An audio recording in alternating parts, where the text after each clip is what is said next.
La semaine qui arrive pourrait être décisive pour les marchés. On a les décisions de 4 banques centrales.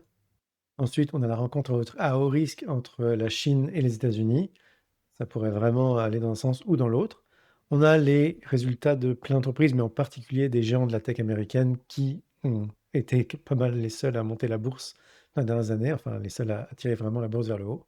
Et puis on pourrait avoir aussi une semaine où on a un mouvement énorme qui pourrait arriver en même temps sur Bitcoin et sur l'or, dans un sens ou dans l'autre, dépendamment de comment se déroulent les choses.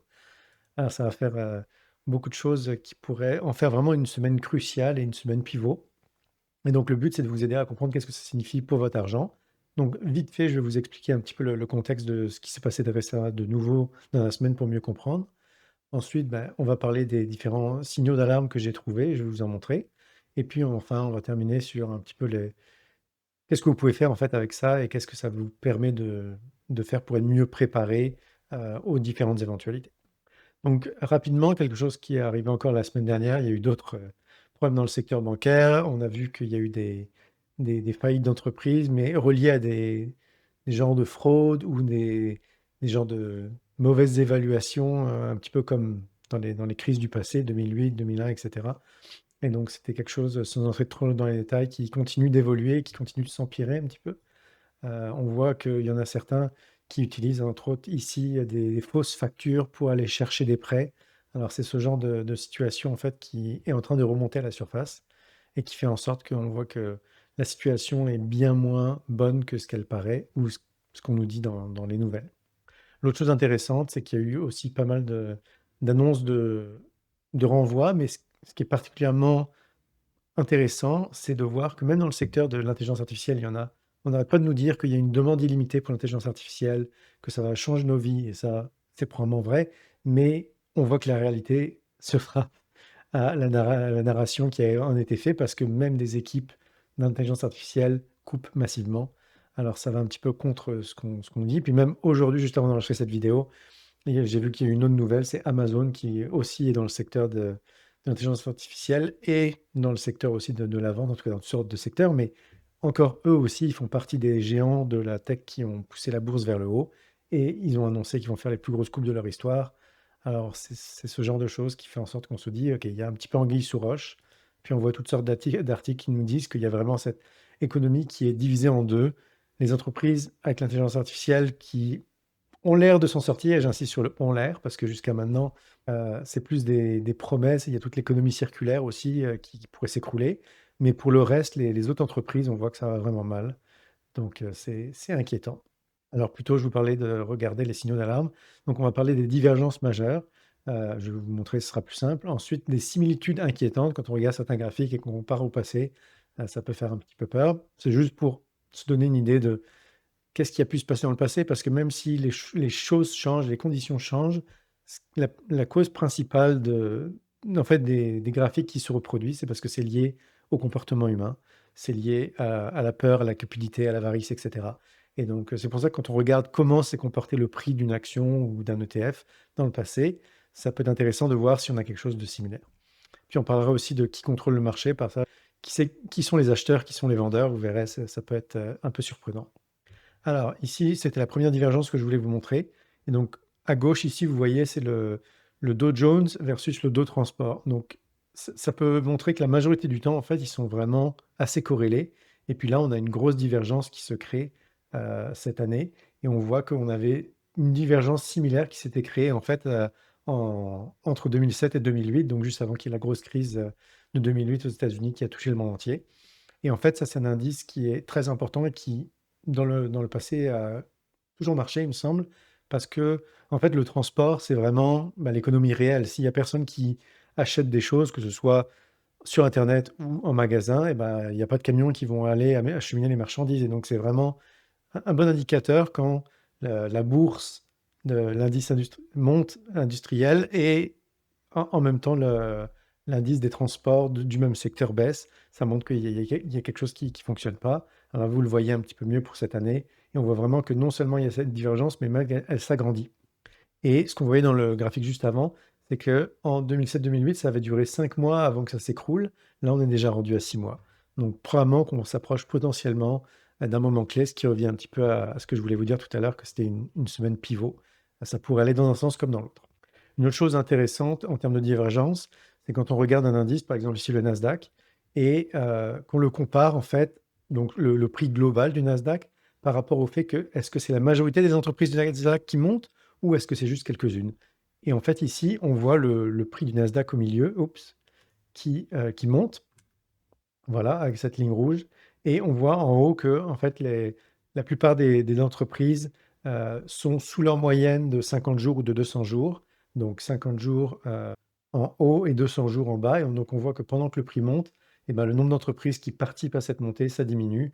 Et donc c'est ce qu'on appelle une divergence parce qu'on a le prix qui monte alors que les indicateurs de vraie force intérieure de l'indice, en fait, ils font le contraire.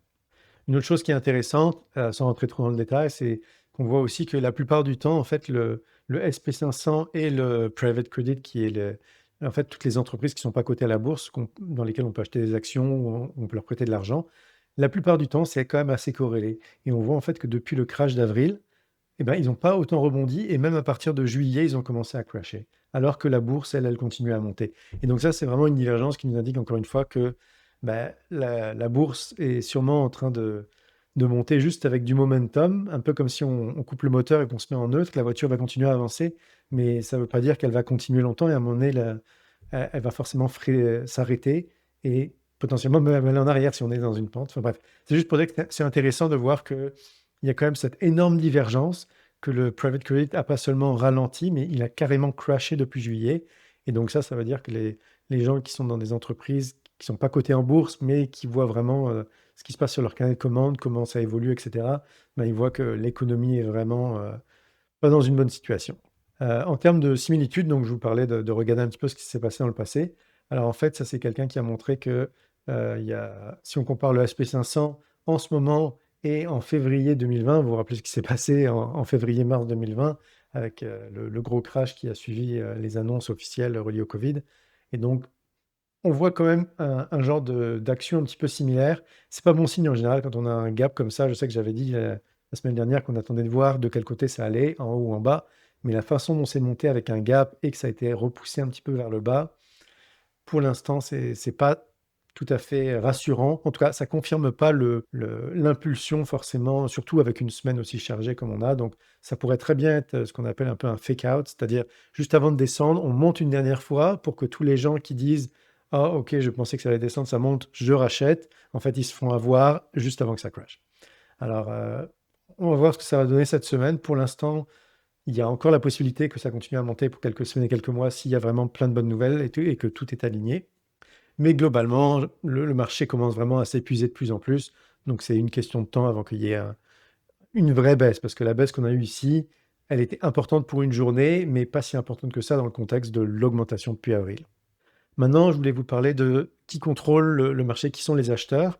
Et en fait, on voit que retail, c'est les investisseurs de tous les jours, que vraiment, ils achètent des options pour faire du gambling. Là. De plus en plus, on voit vraiment qu'on a une pointe vers le haut qui est quasiment verticale en termes d'augmentation et que c'est vraiment un plus haut historique. Donc, il y a vraiment d'un côté les institutionnels qui sont plus prudents, qui commencent à acheter des assurances, et de l'autre côté, les investisseurs de tous les jours qui y vont à fond, qui achètent tous les creux et qui même prennent du levier, donc soit avec des options ou avec des prêts. Mais bref, un des deux aura tort et celui qui aura tort va probablement le regretter. Alors, on va probablement avoir plus de clarté bientôt là-dessus. Mais c'est quand même inquiétant parce que la plupart du temps, quand on est à un top de marché, en fait, on le voit après coup parce que c'était les investisseurs de tous les jours qui achètent au top en général.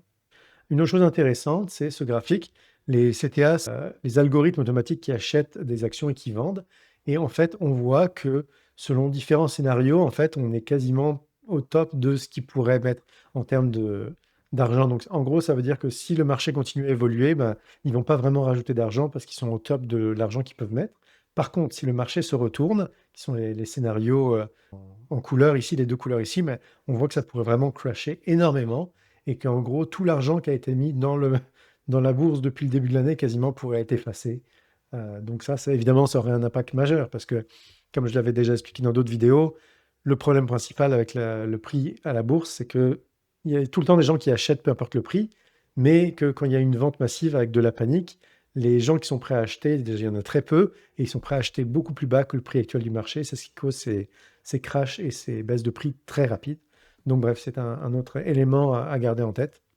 Et puis là, on voit en fait que les ventes la semaine dernière, hein, ça apparaît pas tant que ça quand on regarde le graphique du SP500, on va le revoir bientôt. Mais en fait, c'était la plus grosse semaine de vente depuis le crash d'avril où tout le monde paniquait.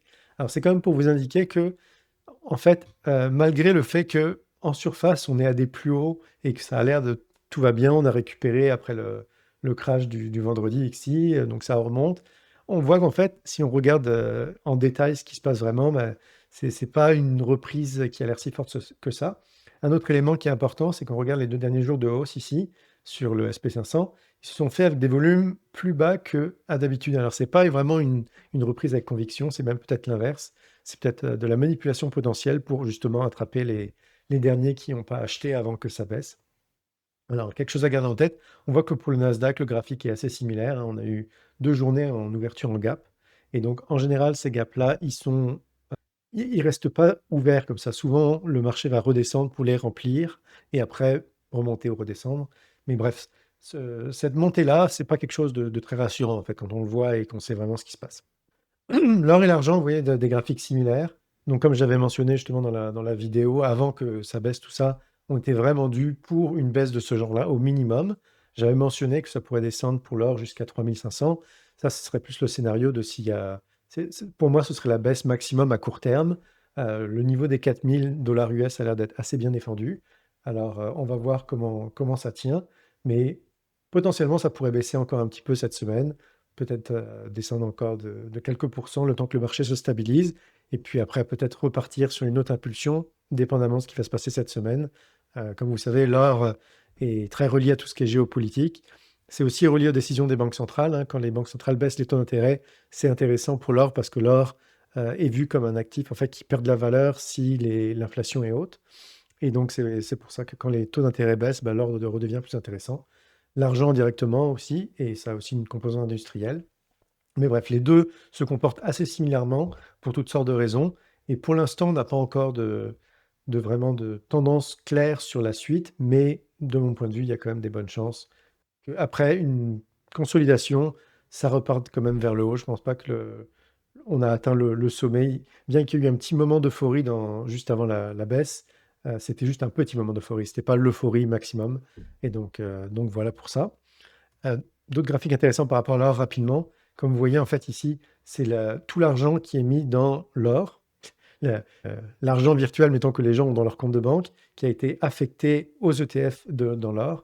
Et donc, on voit vraiment que depuis, on n'a pas l'année ici, mais on peut imaginer c'est 2024, on voit on est passé de 125 milliards à plus de 250 milliards. Donc, ça a plus que doublé l'argent qui a été mis dans l'or. Et malgré ça, la plupart des gens aujourd'hui ne sont pas investis en or. Donc c'est pour ça que pour moi, l'euphorie ne peut arriver totale que quand presque tout le monde en fait voudra soit être investi dans l'or ou voudra être investi dans l'or. Et c'est pas encore le cas de ce que je vois. Ce qui n'empêche pas évidemment d'avoir une petite consolidation pour calmer le jeu de temps en temps quand il y a eu un gros mouvement impulsif. Mais voilà, c'est un des éléments qui me fait dire qu'on n'y est pas encore. Ça, c'est un autre graphique intéressant qui montre en fait à quel point l'or a été vraiment au centre de la bourse dans les dernières semaines parce que d'habitude, en fait, les ETF sur l'or représentent entre 1 et 2% du volume qui se passe en bourse. Et en fait, dans les dernières semaines, on est passé jusqu'à 8%. Alors, c'est énorme, multiplié par entre 1 et 4, je dirais entre 8 et 4. Alors, c'est vraiment fou. Et un dernier graphique sur l'or pour vous montrer que, quand je parlais de spéculation un petit peu, et encore que c'était beaucoup les investisseurs de tous les jours, ben, on voit vraiment ici aussi pareil que ça, c'est le graphique qui montre les options sur l'or. Et donc, c'est vraiment vertical. Et je l'ai vécu moi-même parce que j'ai des options sur l'or. Et ils ont augmenté énormément dans les dernières semaines. Et ils ont aussi énormément baissé après le crash, justement, le petit crash des dernières semaines. Alors, ça vous montre à quel point, comme il y a cet aspect spéculation en ce moment qui est très fort. Rapidement, sur Bitcoin, c'était juste pour dire qu'en ce moment, on a quand même un rebond intéressant. On revient à un niveau clé qui est le niveau du prix moyen des gens qui ont acheté récemment. Donc, en ce moment, ils sont plus à perte, donc ils ont moins de chances d'abandonner. On a eu le reset du marché avec tout le levier qui a été nettoyer, si on peut dire, entre guillemets. Et donc, on est vraiment dans un moment charnière en ce moment. Ça pourrait très bien aller vers le bas si on a fini ce bull run, ou ça pourrait repartir vers le haut potentiellement après une consolidation, sauf si on a des très bonnes nouvelles cette semaine qui pourraient repartir l'euphorie dans les marchés. Donc, on est encore dans cette situation où c'est pas vraiment clair dans quelle direction ça va aller. Et donc, on attend de voir un petit peu comment ça va se comporter. Alors maintenant, rapidement pour cette semaine, donc maintenant que vous avez un peu plus le contexte, ça va être la grosse semaine parce que comme j'avais mentionné, il y a les 4 banques, il y a 4 banques centrales importantes qui vont mettre leur taux d'intérêt cette semaine, qui vont probablement l'ajuster, en tout cas qui vont communiquer leurs décisions. Donc ça commence avec la Banque du Canada mercredi matin, heure du Canada. Ensuite, il y aura l'après-midi la Banque centrale américaine qui va donner sa décision. Et ensuite, il y aura évidemment la conférence de presse qui est souvent aussi importante, voire plus que la décision, parce que la façon dont ils vont présenter la situation et répondre aux questions, ça fait beaucoup bouger les marchés. Et donc, c'est un petit peu un combo à prendre ensemble, la décision et la conférence de presse. Dans la nuit, bon, on aura la décision du Japon. On ne s'attend pas à un changement, mais on ne sait jamais, quelque chose pourrait changer, surtout avec l'élection récente qui a eu lieu au Japon. Et puis enfin, le lendemain, le jeudi, il y aura la décision de la Banque centrale européenne, donc qui aura aussi potentiellement un impact. Pour l'instant, on ne s'attend pas à une baisse, alors que les deux autres, la Banque du Canada et la Banque centrale américaine, le marché s'attend à une baisse de 25 points de base. Moi aussi, je pense que c'est le minimum qu'ils vont faire avec toutes les données qu'on a vues récemment, même avec le manque de données aux États-Unis. On voit quand même que l'économie s'affaiblit énormément, et donc on s'attend quand même à un minimum de 25 points de base, potentiellement 50, s'il y a vraiment des informations qu'ils ont reçues et que nous n'avons pas vraiment, qui pourraient justifier ça. Mais pour l'instant, le scénario le plus probable, c'est 25 points de base de coupure pour chacun des deux. Et en fait, mercredi et jeudi, ça va être un 36 à 48 heures très chargé parce qu'en plus de ces 4 banques centrales, on a 5 des 7 plus grosses entreprises américaines qui ont pas mal été les entreprises responsables pour la hausse de la bourse depuis la reprise en 2022-2023. Et donc, ça va être très important de voir comment, déjà, quels résultats ils vont donner, mais aussi qu'est-ce qu'ils vont dire dans leurs appels pour en fait donner les perspectives futures. Parce que même s'ils ont des bons résultats, s'ils donnent des mauvaises perspectives futures, ça pourrait faire crasher leurs actions et indirectement tout le marché. Donc mercredi, en fin de journée, après la clôture du marché, on aura Microsoft, Meta, Facebook et Alphabet qui est Google. Et le lendemain, le jeudi, après la fermeture du marché américain, on aura Apple et Amazon. Donc ça va être vraiment un 48 heures très chargé. Et beaucoup de choses vont se passer, donc il va falloir être prêt à réagir rapidement et se dire que la bourse pourrait être extrêmement volatile dans un sens comme dans l'autre. Surtout aussi s'il y a des nouvelles contradictoires, parce que peut-être que la plupart des investisseurs ne sauront pas exactement comment réagir et donc ils pourraient vendre et finalement racheter. Enfin bref, c'est à surveiller. Et donc je vous dis tout ça pour maintenant vous dire que avec toutes ces informations que vous avez, si vous êtes si vous avez des choses très risquées dans votre portfolio et que ça vous empêche de dormir la nuit, c'est peut-être un moment de réévaluer un petit peu tout ça. Si au contraire, vous avez tout vendu et que vous ne voulez pas avoir de FOMO parce que le marché redécolle, vous pouvez considérer potentiellement re-rentrer un petit peu sur certaines choses. Quelque chose qui peut vous aider aussi, j'ai une vidéo qui montre 5 stratégies pour minimiser les pertes et maximiser les gains. Et c'est des stratégies en fait avec les options qui permettent vraiment de contrôler les risques, de contrôler les pertes et donc de pouvoir investir en théorie à n'importe quel moment. Parce qu'au lieu d'avoir gain illimité, perte illimitée, en fait, on choisit vraiment la perte maximum dès le début et c'est une perte qui est garantie contrairement à un stop loss. Alors, je vous invite à aller voir potentiellement cette vidéo. Je vais la mettre en description et à la fin de cette vidéo. Ça pourrait vous aider à potentiellement protéger votre portfolio. C'est aussi quelque chose que je trouve qui permet de rester investi, en fait, parce que les investisseurs, quand ils ont peur, souvent, ils vendent tout. S'ils savaient qu'ils pouvaient juste acheter une assurance et rester dans le marché, et ben en fait, ça pourrait beaucoup mieux se passer parce qu'après, ils n'auraient pas besoin de se dire quand est-ce que je rentre. Alors voilà, c'était un petit peu le survol de la semaine. Donc n'hésitez pas, si vous avez des questions, à me poser dans les commentaires, puis je ferai du mieux pour vous répondre. Et puis, alors, à la prochaine.